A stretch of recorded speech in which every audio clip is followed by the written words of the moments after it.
All right, welcome. If you're prepping for an exam on the Internet of Things, you are in exactly the right place.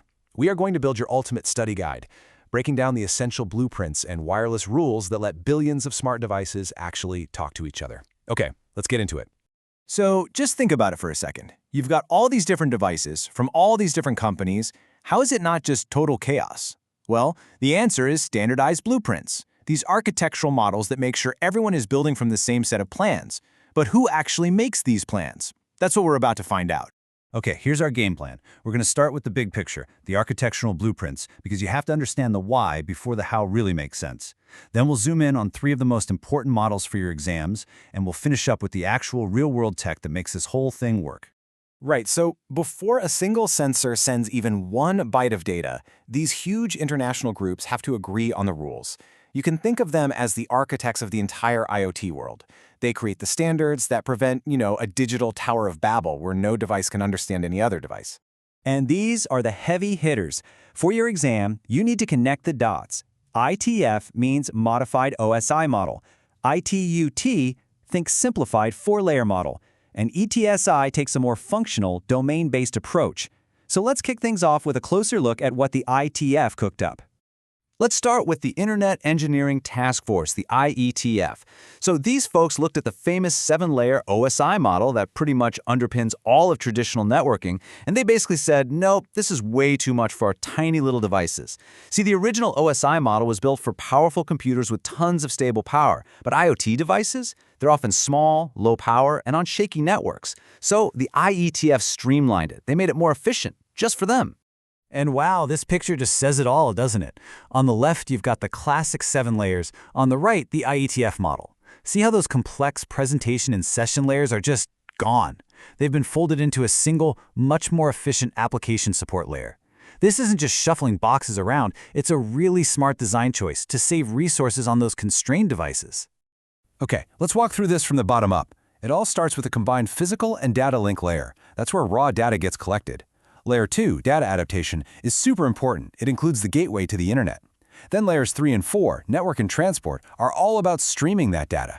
Layer 5, application support, is where the magic happens, with protocols like CoAP. That's the Constrained Application Protocol, a really lightweight protocol, perfect for these simple devices. And finally, layer 6 is where your app, like your smart home app, actually lives. Now, this slide right here, this is your golden ticket for exams. Seriously, this little formula perfectly sums up how data flows through the IETF model. Data is gathered at the bottom, it's enriched at the gateway, it's streamed across the network, and then it's analyzed to create the final application. You want to remember this flow.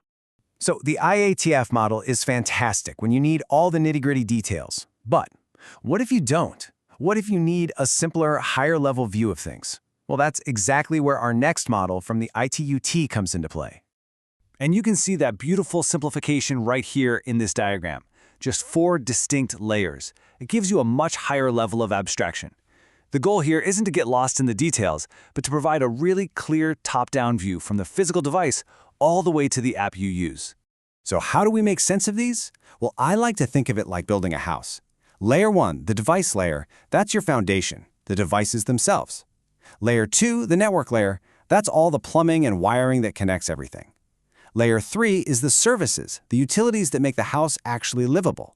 And finally, Layer 4, the application layer, is what you actually do in the house. Okay, pay close attention here because comparing these models is a classic exam topic. The ITUT's Layer 1, that device layer, it maps directly to the bottom 2 layers of the ITF model, the physical and the data adaptation layers. And ITUT's Layer 2 maps to the ITF's network and transport layers.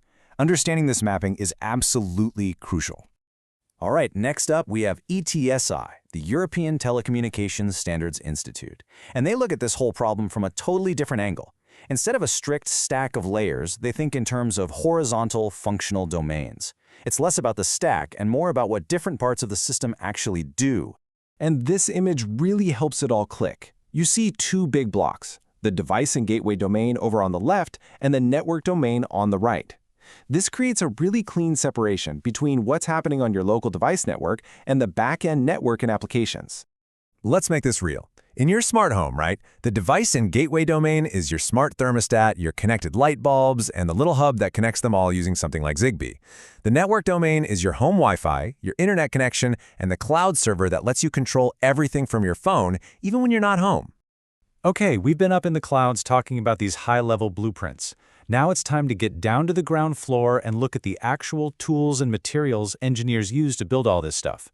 This is where the rubber meets the road, the wireless technologies that live at that physical layer. First up is NFC. You probably use this when you tap your phone to pay for coffee. The key takeaway for any exam is its super short range. We're talking just 10 to 20 centimeters. And it's 3 unique modes. It can talk to another phone, it can pretend to be a credit card, or it can read a tag on a poster. Next, Bluetooth Low Energy, or BTLE. And the name really gives away the secret here. It is all about low power. This is the tech inside your fitness tracker. It's not for streaming movies, it's for sending tiny bits of data from a device that needs its battery to last for months. It's fantastic for that. And then you've got Zigbee IP. Now, Zigbee has a couple of superpowers. The first is mesh networking, where devices can actually relay messages for each other to extend the network's range. The other key feature is its support for sleepy devices. Sensors that just wake up for a split second, send a tiny piece of data, and go right back to sleep. That's how they save power for months or even years. This slide right here, this is the whole ballgame. It's an absolute goldmine for exam prep. When you're designing an IoT system, you look at a table like this and you have to make choices. Do you need raw speed above all else? Then you're looking at Wi-Fi, but you're going to pay for it with high power consumption. Do you need extreme battery life? Then Zigbee is probably your best bet. Need a nice balance of decent speed, low power, and easy connection to a smartphone? That's the sweet spot for Bluetooth LE. And that brings us to what is maybe the single most important lesson in all of IoT engineering. As a future designer or engineer, this is the fundamental question you will ask yourself over and over again. There is no single best technology. There's only the best technology for the specific problem you are trying to solve. This trade-off, it's everything. So we'll end with this question to think about. The standards we've talked about today are the foundation of the modern IoT. But as we scale from billions of devices to trillions, are these models going to be enough? Or is there a completely new blueprint, a new architecture, just waiting to be designed? Well, that's the challenge for the next generation of engineers, for you to solve.